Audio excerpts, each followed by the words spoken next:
Merdeka belajar wujud yang nyata. Raih mimpimu juga cita-cita. Generasi emas Indonesia. Profil pelajar Pancasila tanamkan di dalam dada. Profil pelajar Pancasila, cerdas berkarakter itu kita.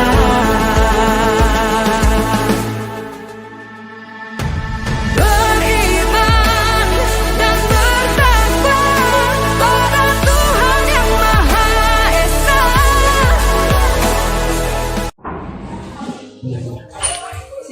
Ya, silakan Kak.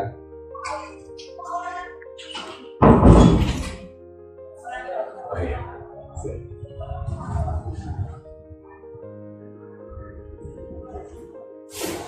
Selamat pagi Pak. Ya, selamat pagi Bu Ika. Apa kabar Pak hari ini? Sehat, segar, baik-baik.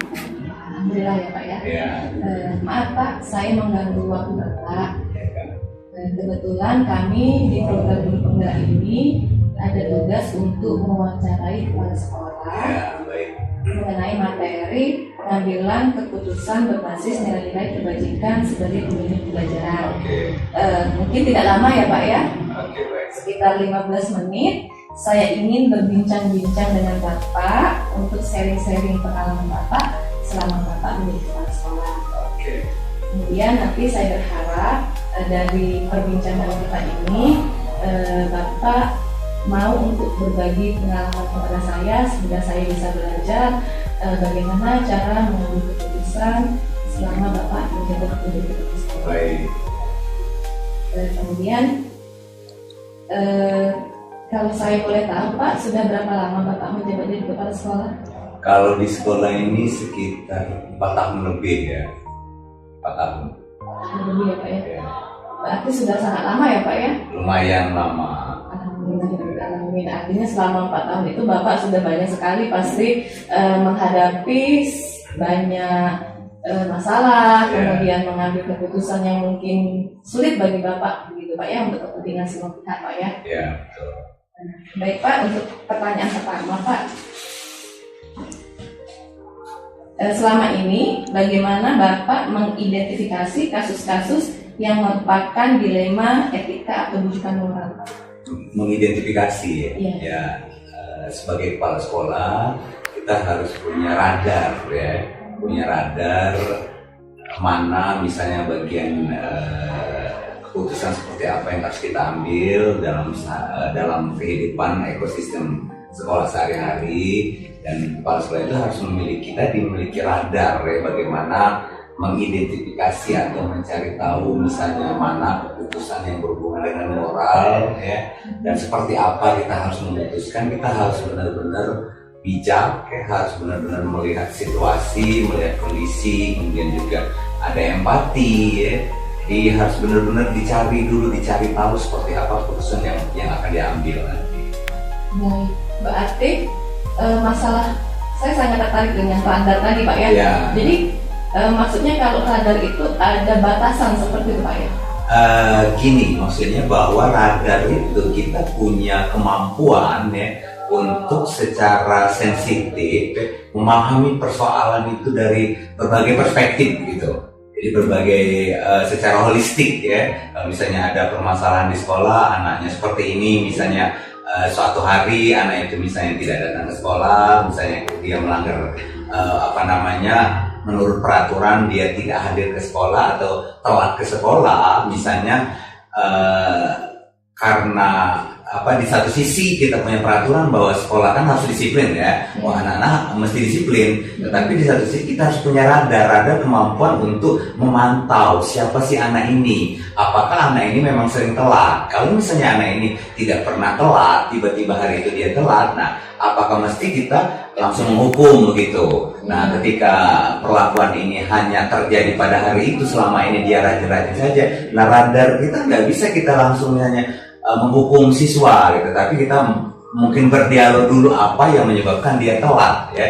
Apakah misalnya ada faktor X sehingga kita bisa saja keterlambatan itu ya kita maklumi gitu. Jadi ini yang disebut dengan etika moral tadi begitu. Bagaimana kita mengambil keputusan dengan melihat, memantau radar kita agar kita tidak salah dalam mengambil keputusan. Baik, artinya kita harus melihat dari semua sisi, Pak ya. Dari semua sisi, nggak bisa ya disiplin tidak mesti saklek begitu ya. Misalnya siswa tidak hadir atau telat datang ke sekolah selama 15 menit gitu. Sementara peraturan kita misalnya akan memberikan apa, misalnya pembinaan seperti apa. Nah, kita juga harus melihat sejauh mana siswa ini pernah telat, apakah dia misalnya selama ini rajin gitu, tetapi hari itu dia telat bisa aja karena ada permasalahan keluarga atau perjalanan yang jauh atau dia sakit di jalan. Nah, kita tidak ujuk-ujuk langsung memberikan misalnya hukuman atau pembinaan, tetapi kita harus melihatnya secara holistik ya. Lebih berpikirnya bagaimana memanusiakan manusia seperti itu, Bu Ika. Artinya harus tahu dulu, Pak ya, latar belakang dari anak tersebut, alasan dia kenapa bagaimana, kita harus cari tahu dulu, Pak ya. Tidak Betul, harus ya, tidak betul. langsung seperti ini keputusannya gitu, Pak ya. Iya, mungkin dari sisi guru misalnya kan, saya juga harus bisa membedakan bahwa semua guru misalnya harus hadir tepat waktu di kelas, saya harus datang pagi-pagi gitu. Tetapi apakah iya bahwa saya harus juga memperlakukan hal yang sama dengan guru honor gitu?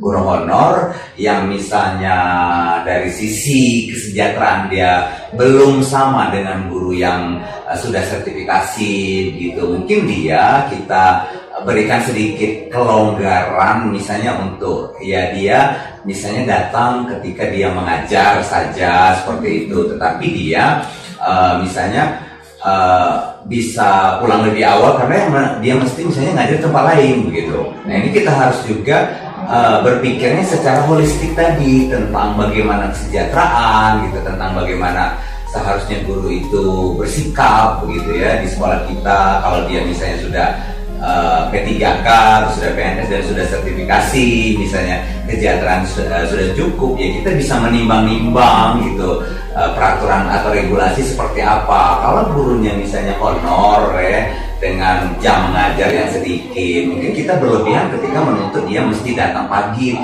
tiap hari dari Senin sampai Jumat, misalnya seperti itu. Artinya untuk membuat suatu keputusan atau melakukan suatu keputusan terhadap seseorang itu harus kita lihat dulu posisi orang tersebut ya. Posisi orangnya siapa begitu, dia siapa, apakah dia kepentingannya seperti apa gitu, apakah dia wakil kepala sekolah, apakah dia guru PNS, apakah dia guru honor ya, berapa jarak rumah dari ke sekolah gitu. Demikian juga dengan anak tadi kan, bisa saja terjadi guru tadi sebenarnya setiap hari rajin, tiba-tiba hari itu misalnya dia tidak masuk tanpa alasan, lalu kita misalnya langsung mengabaikan etika, moral dan lain-lain, kita langsung marah pada dia di depan siswa atau depan guru misalnya, langsung menegur, kan kurang bijaksana juga Bu. Tetapi mungkin kita panggil dulu, kita coaching, misalnya kita dialog, misalnya permasalahan apa yang sedang dihadapi, mungkin solusinya seperti apa. Jadi tidak langsung ujuk-ujuk peraturan mesti seperti ini gitu. Jadi peraturan juga di sekolah itu harus disesuaikan dengan keadaan atau situasi atau kondisi saat itu terjadi begitu. Baik, Pak. Artinya harus mengidentifikasi dulu permasalahan bagaimana, betul, mencari tahu dulu latar belakangnya, penyebabnya apa, baru nanti bisa diambil keputusan. Iya, jadi seperti itu. Terima kasih Pak ya. Untuk pertanyaan berikutnya Bapak, selama ini bagaimana Bapak menjalankan keputusan pengambilan di sekolah, terutama untuk kasus-kasus di mana ada dua kepentingan yang sama-sama benar atau sama-sama mengandung nilai kebajikan? Ya, kalau dia ada sesuatu dilema, saya harus mengambil keputusan, misalnya ada dua keadaan, ada dua situasi, dua-duanya benar begitu. Nah, saya harus benar-benar memikirkan dampaknya gitu ya, dampaknya seperti apa gitu. Jadi keputusan yang diambil harus sama-sama bijak begitu ya, tidak boleh merugikan salah satu gitu. Jadi harus win-win solution Bu Ika. Jadi win-win solution maksudnya ya seorang leader itu harus mengambil keputusan sebijaksana mungkin, mengambil keputusan yang kita berada di tengah begitu. Jadi tidak ada yang dirugikan, tidak ada juga yang merasa wah saya menang begitu. Tetapi kita bisa mengakomodir dua kebutuhan, apalagi itu semuanya baik gitu. Kita harus memilih yang baik tadi dua-duanya, sehingga kita bisa melakukan yang terbaik di dalam organisasi ekosistem kita begitu.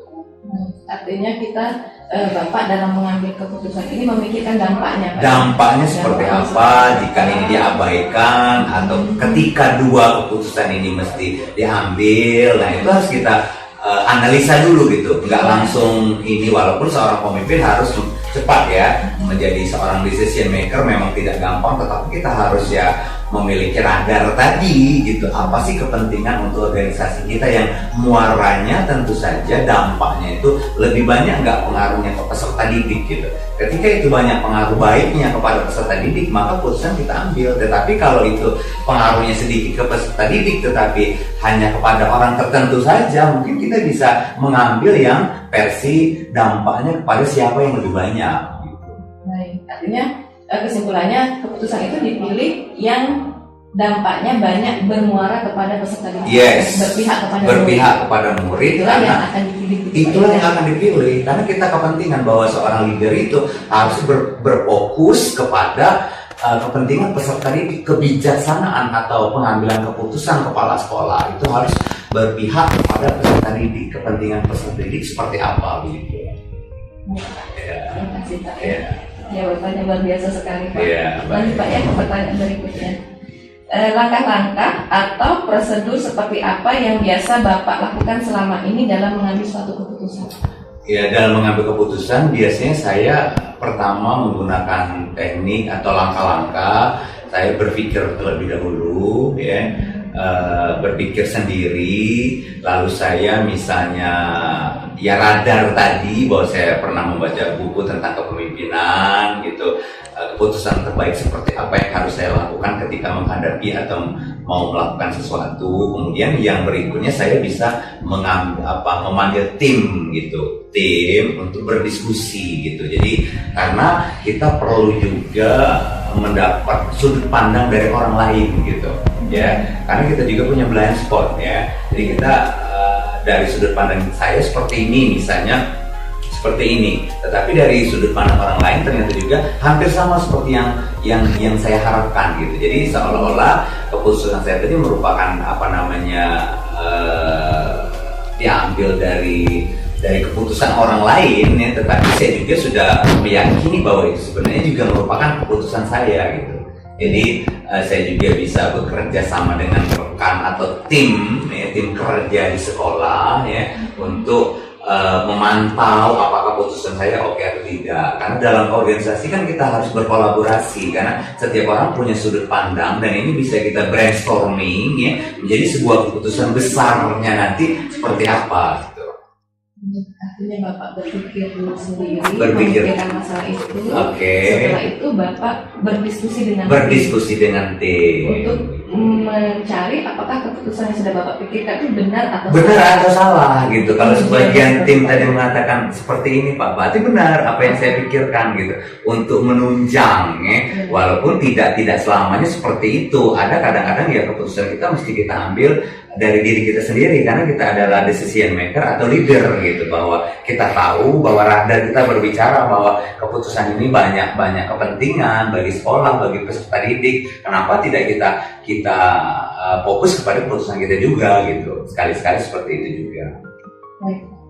Yang membuat saya tertarik lagi Pak, dari awal pembicaraan kita sampai sekarang dari tadi Bapak menyebutkan radar gitu Pak ya. Yeah. Kalau saya boleh tahu, Bapak untuk menemukan kemampuan yang di bidang Bapak bisa tahu ini radarnya seperti apa, mengetahui sisi ini itu butuh waktu yang lama atau bagaimana Pak? Jam terbang. Jam terbang. Ya, jam terbang. Jadi sebetulnya semakin banyak kita membaca, yang pertama itu semakin banyak kita membaca, kita kan kalau membaca punya sudut pandang yang dari berbagai orang penulis itu kan rata-rata mereka menulis buku karena mereka punya sudut pandang yang sangat baik gitu ya, dan mereka bisa menuliskan itu karena mereka juga hasil daripada rekayasa berpikir dari pendapat-pendapat orang banyak, sehingga radar itu akan muncul kalau kita banyak membaca Bu Ika. Yang pertama itu. Yang kedua tentu saja adalah menjadi orang baik gitu. Jadi kuncinya bagaimana kita selalu menjadi orang baik. Insya Allah kalau kita selalu menjadi orang baik, radar itu akan muncul dengan sendirinya gitu. Karena kita selalu berpikir positif, selalu berpikir dari sudut pandang yang baik-baik saja begitu ya. Jadi kalau kita berpikirnya positif, maka kita akan mengeluarkan atau menghasilkan radar bahwa kita bisa memantau ya, seperti kita punya antena, oh ini mau kemana, oh ini mau kemana, seperti itu. Dan berikutnya adalah jam terbang, tentu saja bagian daripada proses ya, bahwa kita sudah menjadi pemimpin dalam waktu berapa lama. Nah itu juga akan mempengaruhi juga bagaimana kita mengambil sebuah keputusan, karena kita pernah dihadapkan pada berbagai situasi, berbagai pengalaman-pengalaman sebelumnya yang bisa kita olah, yang bisa kita kemas ya menjadi sebuah keputusan yang enak gitu. The beauty of how to make a decision gitu ya, seperti itu kira-kira. Menarik sekali Pak ya. Oke. Ngobrol dengan Pak ini sangat menarik. Oke, terima kasih. Yang saya dapatkan. Kita lanjut Pak ya. Baik. Untuk pertanyaan selanjutnya Bapak, hal-hal apa saja yang selama ini Bapak anggap efektif dalam pengambilan keputusan pada kasus-kasus dilema etika? Maksudnya kasus-kasus yang tadi Pak, yang harus memilih benar dan benar. Hal apa saja yang selama ini Bapak anggap efektif?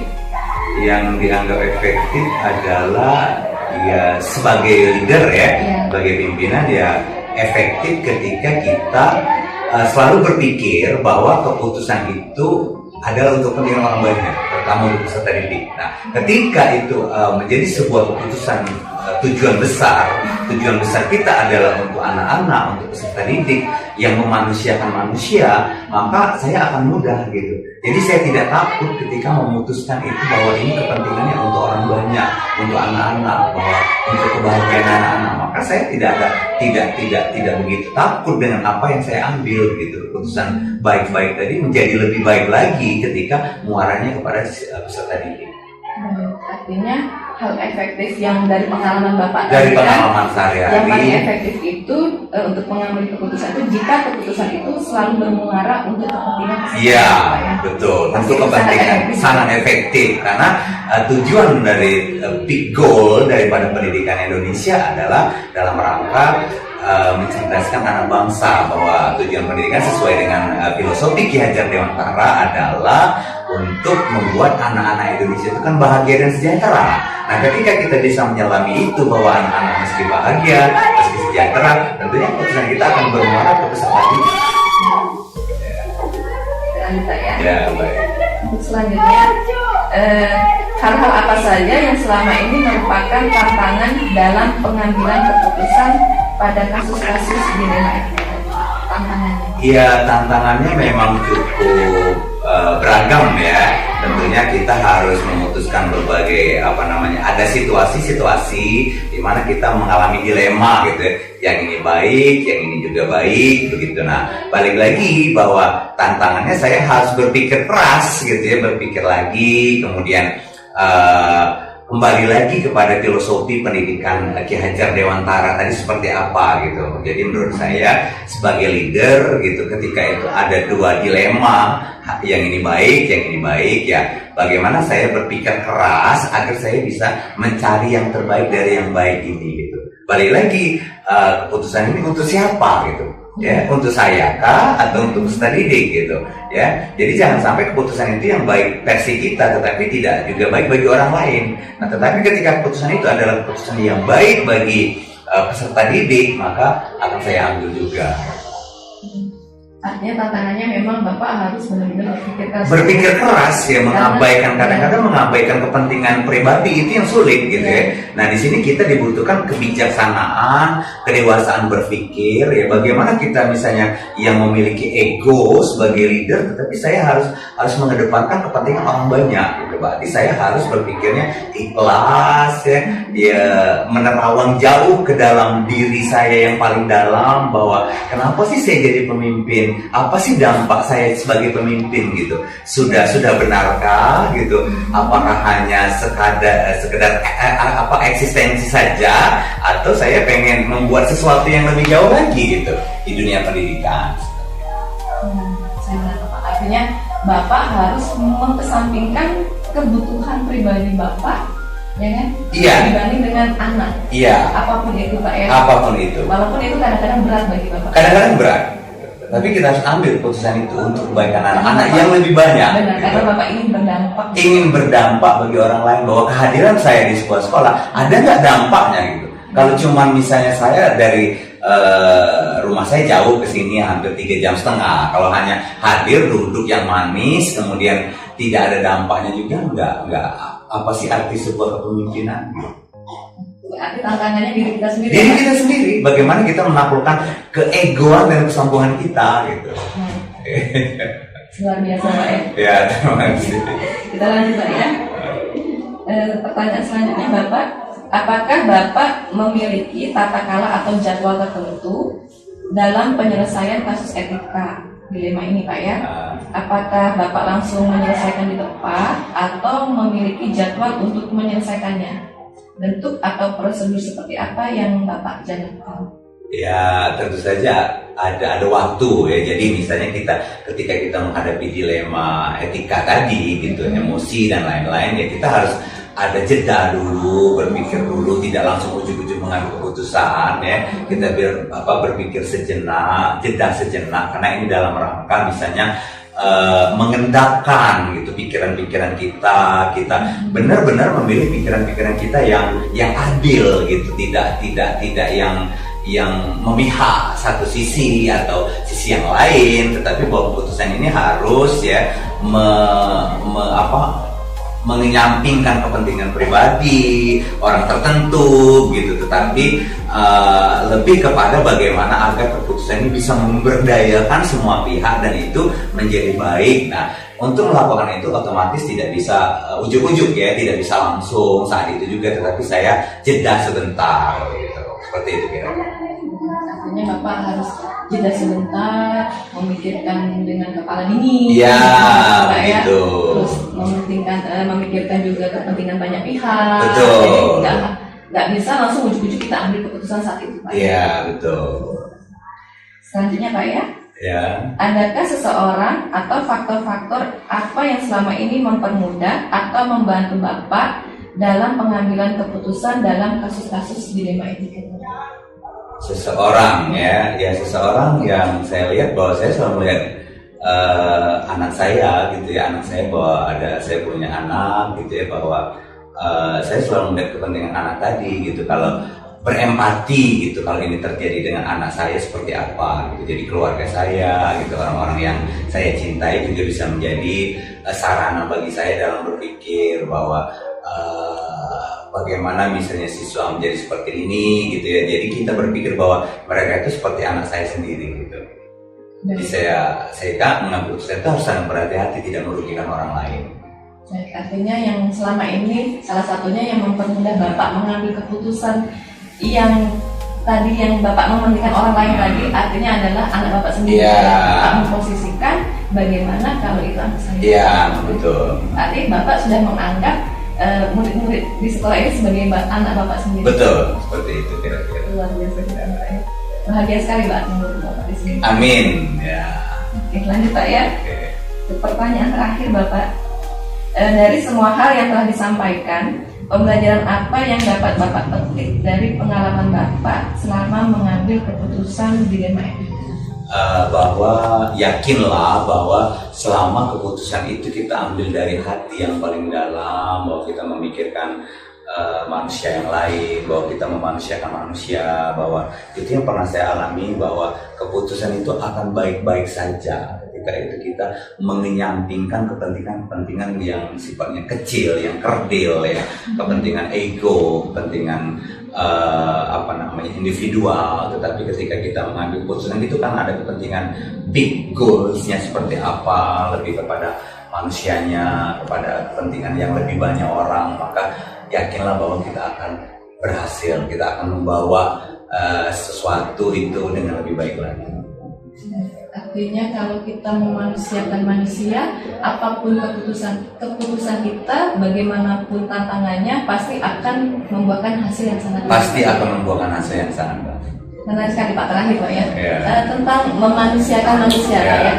Saya ingin tahu dari sudut pandang Bapak, maksud dari memanusiakan manusia itu seperti apa? Memanusiakan manusia itu bahwa setiap orang, terutama peserta didik dan guru gitu ya, bahwa mereka ingin diperlakukan sama, mereka ingin dihargai, mereka ingin diberi pujian, didukung, diberi tantangan juga. Jadi kadang-kadang kita hanya mendukung saja, tidak memberi tantangan juga tidak baik kan. Dan ketika memuji anak juga tidak memuji berlebihan, tetapi misalnya, wah kamu bagus, coba nanti lanjutkan itu. Nah artinya ada tantangan gitu. Jadi kita tetap dalam ranah memanusiakan manusia menjadi manusia yang sejati, manusia yang seutuhnya, yang dia bertumbuh, dia berkembang, dia punya motivasi hidup, dia punya curiosity, bahwa keingintahuan dia, kepenasaran dia, kemudian bahwa dia menjadi manusia yang berbeda, yang punya kelebihan dan kekurangan. Ya. It's okay gitu loh, bahwa setiap manusia itu punya keunggulan masing-masing dan kita menghargainya gitu. Kita tidak boleh misalnya hanya mencat kamu kan punya kekurangan, atau hanya menghadirkan yang lebih-lebih saja gitu. Jadi manusia kan bahwa kita mampu untuk berempati, mampu untuk mengakui semua keberadaan manusia dengan keberagaman dia, seperti itu loh ya. Luar biasa sekali Pak. Yang saya tangkap berarti tidak hanya memuji, tapi kita tetap memberikan tantangan untuk dia tumbuh dan berkembang. Ya, kira-kira supaya dia memang menjadi manusia yang baik gitu Pak. Oke. Luar biasa sekali Bapak. Terima kasih sekali Sama-sama atas kesempatannya. Dari perbincangan saya dengan Bapak hari ini membuka wawasan saya. Ternyata memang menjadi kepala sekolah itu suatu tantangan yang luar biasa ya Pak, karena harus mengambil keputusan yang mementingkan semua pihak, kemudian memendam kepentingan kita sendiri untuk kepentingan murid, yang Bapak bilang tadi, untuk guru. Untuk guru pun Bapak ada sisi pandang, untuk guru yang sertifikasi bagaimana, untuk guru yang honorer harus bagaimana. Artinya semua sisi memang Bapak pikirkan semua. Dipikirkan dengan baik. Itulah yang disebut radar tadi. Radar tadi, melihat dengan baik. Semua sisi harus dipandang. Iya. Ya, terima kasih Bapak atas waktunya. Mudah-mudahan pengalaman yang sudah Bapak ceritakan kepada saya akan berdampak baik kepada saya untuk saat ini dan saat yang akan datang. Ya, sukses. Terima kasih Bapak. Sama-sama. Ya.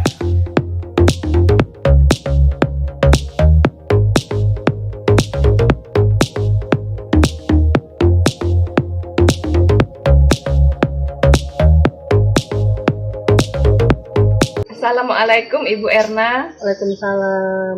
Apa kabar Ibu hari ini? Alhamdulillah baik. Bagaimana Ibu? Alhamdulillah, saya juga baik Ibu. Ibu terima kasih sudah menyempatkan waktunya untuk berbincang-bincang bersama saya. Jadi Ibu, di sini saya kebetulan dari program pendidikan guru penggerak ada tugas untuk mewawancarai kepala sekolah terkait materi pengambilan keputusan berbasis nilai-nilai kebajikan sebagai pemimpin pembelajaran. Mungkin tidak lama ya Ibu ya, saya minta waktu Ibu sekitar 15 menit. Nanti saya ingin mengajak Ibu berbincang-bincang dan sharing-sharing selaku pemimpin di sekolahan Ibu. Saya berharap nanti Ibu bisa berbagi pengalaman kepada saya bagaimana Ibu menyikapi atau mengambil keputusan ketika Ibu berada di situasi yang dilematis. Oh ya Ibu, jika boleh tahu, sudah berapa lama Ibu menjabat menjadi kepala sekolah? Kalau untuk PLT kepala sekolah itu sudah 3 tahun berjalan. Jadi sudah lumayan cukup lama ya Ibu ya? Iya. Berarti selama 3 tahun ini Ibu saya rasa sudah sangat berpengalaman dalam mengambil keputusan yang sulit dan memang harus benar-benar dipikirkan untuk kepentingan semua pihak ya Ibu ya. Iya. Kita ke pertanyaan yang pertama ya Ibu. Oke. Bagaimana selama ini Ibu dapat mengidentifikasi kasus-kasus yang merupakan dilema etika atau bujukan moral?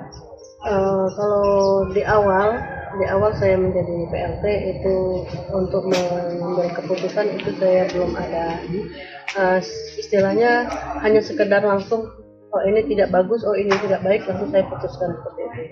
Tapi seiring berjalannya waktu saya untuk mengambil keputusan saya mengajak rekan-rekan sejawat dulu untuk mau berpendapat apa yang harus kita putuskan. Jadi putusannya diambil secara bersama-sama. Baik, berarti untuk sekarang Ibu sudah mulai mengambil keputusan itu dengan mengajak rapat rekan sejawat dan rekan-rekan Ibu di sekolah ya Ibu ya. Baik, selanjutnya selama ini bagaimana Ibu menjalankan pengambilan keputusan di sekolah Ibu, terutama untuk kasus-kasus di mana ada dua kepentingan yang sama-sama benar atau sama-sama mengandung nilai kebajikan? Untuk yang pengambilan keputusan yang sama-sama benar, saya masih tetap bekerja sama dengan rekan sejawat. Kita pertimbangkan lagi baik buruk untuk anak. Jadi tidak harus langsung mengambil keputusan. Kami tetap koordinasi dengan rekan sejawat dengan pertimbangan memikirkan apa baik dampak kedepannya bagi anak seperti itu. Oke, jadi dalam mengambil keputusan yang sama-sama benar itu, Ibu memilih yang lebih berkepentingan untuk anak-anak didik Ibu ya. Jadi Iya. itulah yang Ibu ambil, Iya. yang besar manfaatnya atau kepentingannya untuk anak-anak di sekolah. Iya. Baik Ibu ya, luar biasa sekali.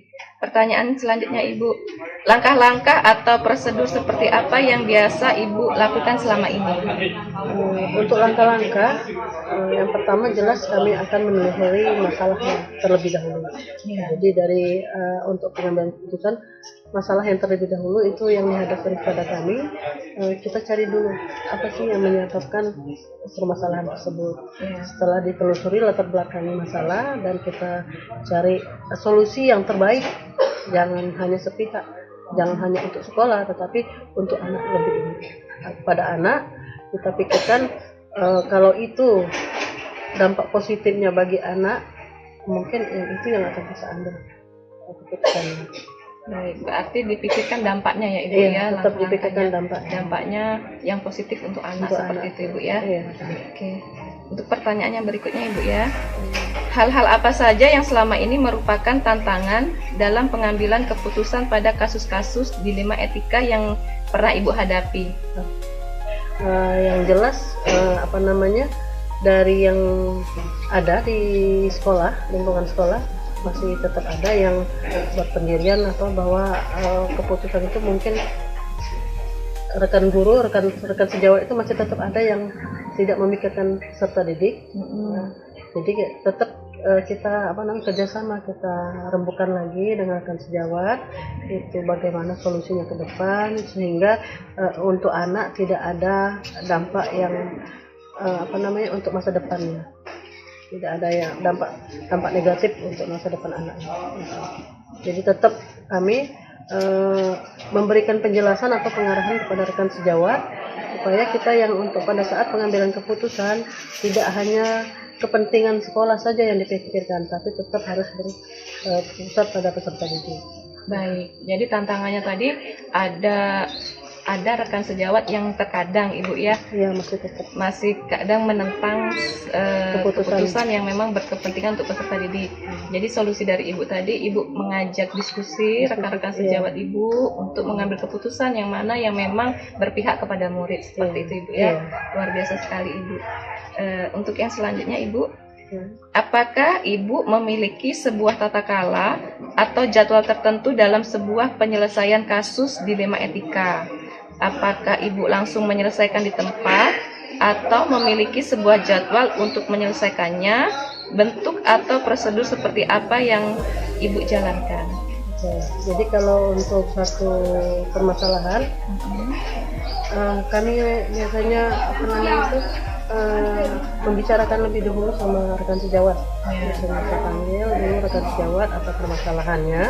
Terus kalau memang itu membutuhkan orang tua, nanti kita panggil orang tuanya, kita atur jadwal pertemuan dengan orang tua, terus baru kita selesaikan lagi dengan rekan sejawat.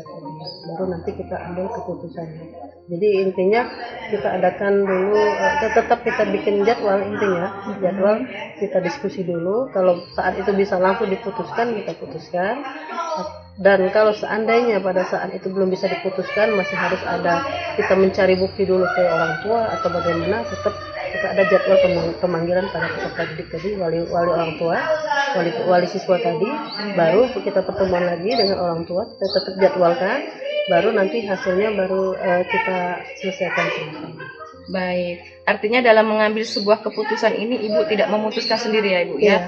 Ibu identifikasi dulu masalahnya, Ibu bicarakan dulu dengan rekan sejawat, jika perlu konfirmasi dengan orang tua, Ibu jadwalkan bertemu dengan orang tua dulu. Setelah mendengar fakta-fakta dari berbagai pihak, Ibu diskusikan lagi, baru mengambil keputusan.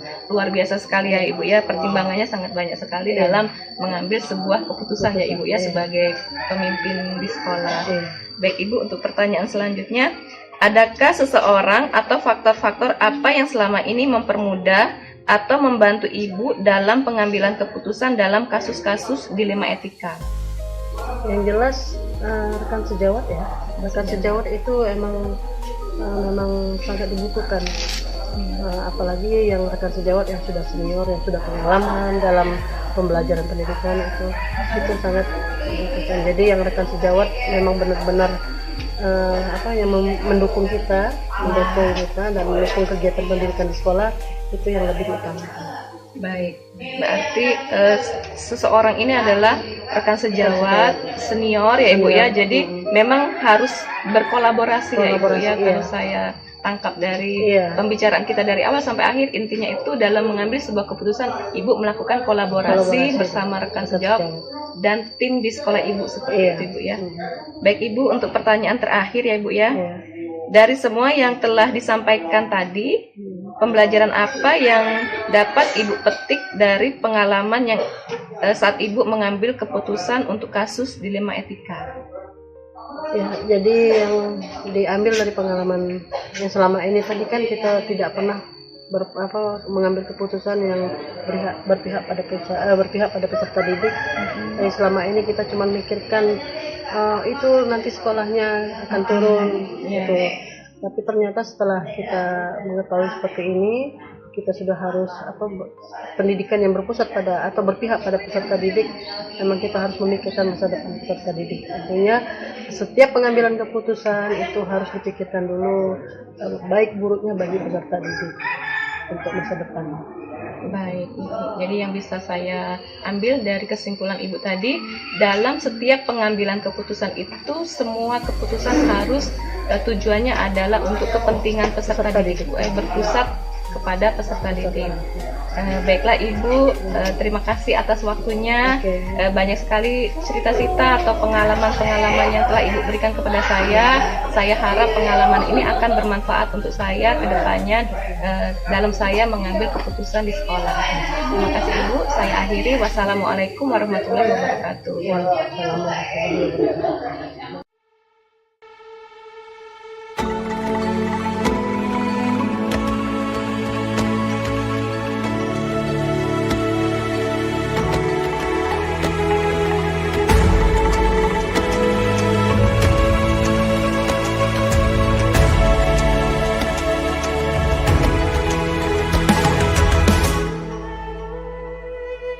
Ayo memilih apa yang kau suka, merdeka belajar wujud yang nyata. Raih mimpimu juga cita-cita, generasi emas Indonesia. Profil pelajar Pancasila tanamkan di dalam dada. Profil pelajar Pancasila, cerdas berkarakter itu kita.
di dalam dada.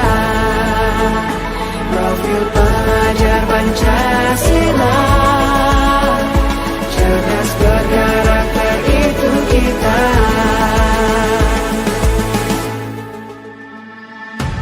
Beriman dan bertakwa pada Tuhan yang Maha Esa. Berakhlak mulia, berkebinekaan global kita.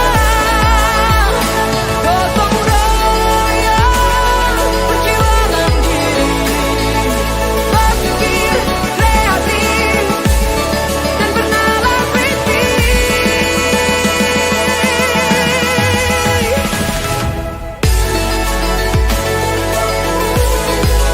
Profil pelajar Pancasila,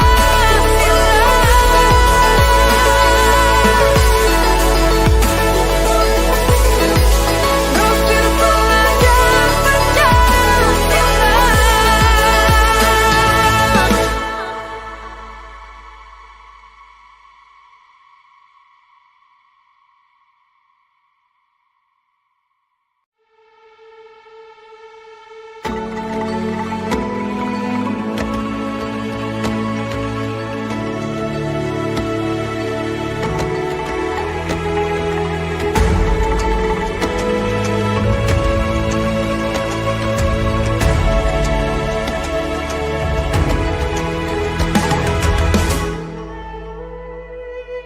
Ayo memilih apa yang kau suka.